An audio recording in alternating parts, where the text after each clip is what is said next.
Alors, bonjour tout le monde.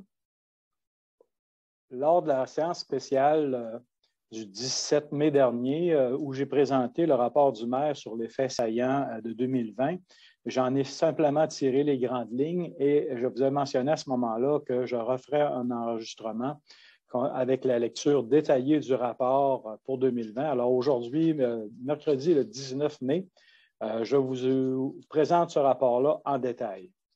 Comme de raison, c'est un rapport qui comporte quelques pages et je devrais baisser les yeux pour le lire. Alors, je m'excuse si c'est impoli, mais je n'ai pas le choix, je vais y aller comme ça. Alors, rapport du maire sur les faits saillants 2020.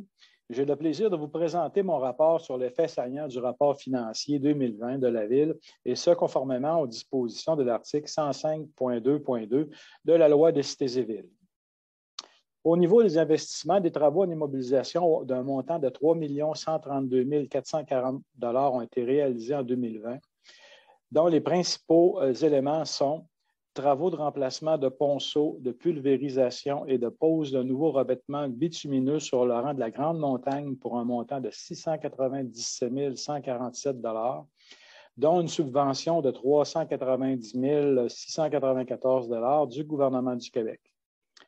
Travaux de remplacement de ponceaux de pulvérisation et pose de nouveaux revêtements bitumineux sur une partie du rang de l'Assomption Nord pour un montant de 382 481 $, assorti d'une subvention de 239 275 $ aussi du gouvernement du Québec. Nous avons procédé à des travaux de réfection au troisième étage du centre communautaire afin d'accueillir un nouvel organisme, à ce moment le Centre d'action bénévole Beauce-et-Chemin.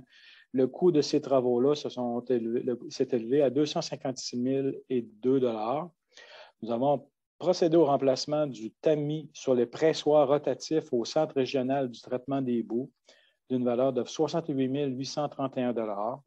Des travaux de désamiantage et de démolition de l'ancienne caserne située au 125 rue de Rouen pour un montant de 45 257 $. Des travaux d'élargissement de la voie d'accès à l'arrière de la caserne pour un montant de 109 853 $. Pour l'ensemble du projet de la construction de la caserne, incluant l'achat du terrain, la construction et la démolition de l'ancienne caserne pour une somme totale de 3 434 328 $ a été investie. Une subvention d'un montant de 2 204 345 $ a été obtenue pour ce projet d'une importance majeure pour la sécurité de nos gens et le futur de la Ville. Travaux d'alésage, de nettoyage et d'inspection télévisée de conduite d'égout pour 87 456 $, dont une subvention de 50 000 $. Travaux de prolongation de la rue Jolicoeur pour 78 601 $. Cette somme a été remboursée par le promoteur du développement. Travaux d'amélioration au garage municipal pour la ventilation, système de détection de gaz, éclairage, caméra, dalles de béton et réservoirs diesel et essence pour 42 678 $. Ajout d'un conteneur pour les matériaux de construction au site de dépôt de résidus verts pour 23 959 $. Amélioration de l'éclairage des rues et ajout de lampes pour 17 139 $. Prolongation de l'avenue Guy-Poulin dans le parc industriel pour un montant de 94 160 $. Nous avons procédé aussi à l'achat d'une niveleuse John Deere 2014 pour 234 385 $ en remplacement de la vieille niveleuse que nous avions de marque Champion qui datait de 1983. Alors, on ne peut pas dire que c'était pas une exagération de la remplacer. Achat d'une chargeuse rétrocaveuse John Deere 2012 pour un montant de 90 289 $ en remplacement de la chargeuse rétrocaveuse que nous avions avant, datant, elle, de 1996. Nous avons aussi acheté un tracteur Walker Newson 2018 pour un montant de 91 234 $ en remplacement de deux tracteurs datant de 2006 et 2011. Ensuite, nous avons fait l'achat d'une surfaceuse de marque Zamboni 2016 pour 99 679 $ en remplacement de la vieille surfaceuse datant de 2001. Des travaux de drainage et pavage sur la route Calway pour un montant de 80 140 $. Le projet de la mise aux normes de l'eau potable a été finalisé en 2020. L'ensemble de ce projet, incluant la construction du réservoir de Tachereau, le réservoir Saint-Alexandre et l'usine d'eau potable Fleury, a été réalisé au coût de 8 222 417 $. Une subvention d'un montant de 5 791 882 a été obtenu pour le projet. La balance du montant a été payée à même la réserve d'eau potable. La réalisation de ce projet n'engendre donc aucune dette à long terme pour la Ville et il reste un montant de 50 300 $ pour les imprévus futurs et de l'entretien qui pourrait survenir. Le contrat de conception du centre multifonctionnel a été octroyé au groupe Canam et ses partenaires pour la somme de 9 809 985 $. Les travaux de déboisement ont été réalisés et la construction du bâtiment est commencée au point de vue des fondations. Nous vous rappelons qu'une subvention des gouvernements fédéral et provincial au montant de 6 533 332 a été confirmée pour ce projet, dont l'ensemble des investissements prévus totalise 11 850 000 $. En 2021, une taxe spéciale de 2 sous du 100 $ d'évaluation a été imposée sur le compte de taxes. On prévoit qu'une taxe de 2 sous pour 100 $ d'évaluation s'ajoutera en 2022 et une troisième s'ajoutera en 2023 pour un total de 6 sous du 100 $ d'évaluation et qui sera prélevé pour financer notre contribution à ce projet. Alors, ça se fera graduellement. Concernant les travaux majeurs non inclus dans les investissements, alors l'année 2020 nous a permis de réaliser d'autres travaux majeurs non inclus dans les investissements qui contribuent à maintenir et améliorer les services offerts à la population et leur qualité de vie, dont la vidange et disposition des boues de l'étang d'épuration numéro 2 pour un montant de 605 890 $. Les travaux de réfection des tabliers de 4 ponts situés dans différents rangs pour 156 162 $. Les travaux de réfection de trottoirs et bordures pour 136 517 $. Un montant de 302 454 $ a été investi en 2020 pour terminer les travaux de la phase 1 et 2 de la piste cyclable, comprenant principalement le remplacement du pont de la rivière Pouliot sur la piste cyclable. En partie, c'est le remplacement de la surface de roulement pour 104 124 $. Les travaux de remplacement de 2 exutoires sur le réseau pluvial à 92 948 $. Les travaux de réparation des phases 1 et 2 de la piste cyclable et pavage et installation d'une clôture pour 91 234 $. En ce qui concerne la phase 3, qui consiste à prolonger la piste cyclable de 4 km en direction de Beauceville, les travaux seront réalisés par la MRC Robert Clich au cours de l'été 2021 et l'appel d'offres sera publié très bientôt. Je vous rappelle qu'aucun emprunt n'a été contracté concernant la réalisation de ce projet. Au total, un montant de 2 706 658 a été investi pour la réalisation des phases 1 et 2 de la piste cyclable et nous avons reçu des subventions et autres contributions pour un montant de 2 039 877 $, l'écart de 666 781 $ et la participation des contribuables de la Ville. Autre fait à souligner, l'année 2020 a été marquante en raison des contraintes et exigences afin de respecter les normes relatives à la fameuse pandémie COVID-19. Cette pandémie est un événement exceptionnel et des adaptations, tant pour les employés que l'employeur, ont été faites au fur et à mesure des directives de la santé publique et des gouvernements. La Ville a donc pris des mesures nécessaires afin d'offrir les services essentiels et permettre d'assurer la santé et la sécurité de la population. Il devenait primordial de voir au maintien du service des incendies, de maintenir le bon fonctionnement de nos équipements pour l'eau potable, de poursuivre les activités de déneigement, d'offrir des activités de loisirs et de répondre aux demandes des citoyens.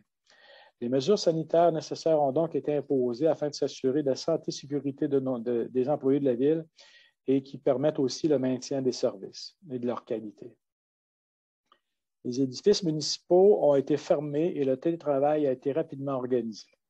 Le service des loisirs a fait tous les efforts afin d'offrir des activités intéressantes à la population, patinage libre, bibliothèque, spectacles virtuels, et ce, en respectant les consignes sanitaires changeantes avec les bouleversements conséquents qui découlaient de ces changements-là. L'anneau de glace extérieure qui a été exceptionnellement aménagé dans le parc municipal a été grandement apprécié par la population. Une aide financière au montant de 266 011 $ a été reçue du gouvernement du Québec pour contrer les effets négatifs de la pandémie au niveau municipal. En 2020, des dépenses exceptionnelles ont été engendrées et des pertes de revenus ont également été occasionnées pour un montant de 80 376 $. La Ville de Saint-Joseph a décidé de continuer d'offrir à ses citoyens des activités et des services adaptés, mais aussi un rabais important pour soutenir les jeunes familles, en appliquant un rabais important de l'ordre de 50 % sur les inscriptions des jeunes au camp de jour pour l'année 2021. Alors, je vous le répète, pour les familles qui sont concernées, si vous avez des jeunes à inscrire au camp d'été, vous avez un rabais exceptionnel de 50 % en 2021. Pour ce qui est des états financiers 2020, la Ville de Saint-Joseph, ils ont été vérifiés par la firme Raymond Chabot Grant Thornton, qui a déposé son rapport au conseil municipal le 10 mai 2021. Les résultats révèlent un excédent fonctionnel de l'exercice à des fins fiscales d'un montant de 1 892 655 $ au 31 décembre 2020. Les raisons de ce résultat positif sont occasionnées principalement par des revenus d'opérations additionnels non prévisibles lors de la préparation du budget 2020 et des économies qui étaient budgétées sur les dépenses, qui avaient été budgétées. Vous pouvez consulter les états financiers de l'année 2020 sur le site Internet de la Ville de Saint-Joseph-de-Beauce au www.vsjb.ca dans la section Ville/Finance/Rapport financier 2020. Si toutefois vous aviez des questions, vous pouvez toujours me les adresser. Il n'y a aucun problème et je répondrai aux gens qui ont des questions au sujet des états financiers pour avoir plus de précision. Ça me fera toujours plaisir.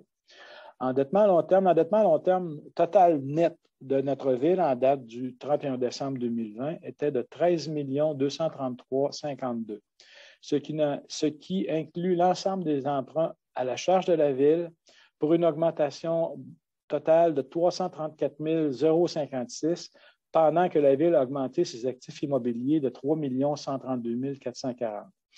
Je me permets de vous donner une précision. Lorsqu'on dit l'endettement total net à long terme, ça veut dire que c'est la dette à long terme brute moins les subventions qui y sont rattachées qui vont venir se faire au fur et à mesure de l'écoulement des emprunts. Avec le gouvernement provincial, maintenant, il nous donne des montants chaque année. La subvention n'est pas déboursée dans un seul montant.